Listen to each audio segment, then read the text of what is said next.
Araku coffee అనేది మొట్టమొదటిసారిగా పరిచయం చేయబడింది ఈరోజు.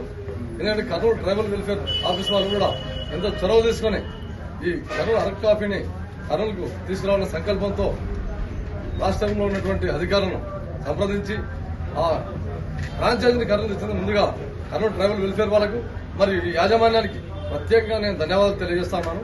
ఎందుకంటే మన గౌరవ ముఖ్యమంత్రి వర్యులు కూడా ఈ అరకు కాఫీని బాగా పరిచయం చేయాలని చెప్పేసి లాస్ట్ శీతాకాల సమావేశాల్లో పార్లమెంట్ లో కూడా పార్లమెంట్ మెయిన్ హాల్లో లాంజ్ లో ఒక స్టాల్ ఏర్పాటు చేయడం జరిగింది. లేదంటే మన అరకు కాఫీ ప్రపంచవ్యాప్తంగా పేర్కొనాలని చెప్పేసి స్పీకర్ ఓం బిర్లా గారిని కలిసి ఒక స్టాల్ ఏర్పాటు చేసి సెషన్ మొత్తం ఈ అరకు కాఫీని దేశానికే పరిచయం చేసినటువంటి ఘనత మన గౌరవ ముఖ్యమంత్రి గారికి. అందులో భాగంగా మీరు ఒకసారి ఆలోచన చేస్తే మన అసెంబ్లీకి పోతే కూడా మీరు ఎప్పుడైనా కూడా థర్డ్ బ్లాక్ లో అరకు కాఫీని బ్రహ్మాండంగా ఒక స్టాల్ పెట్టారు.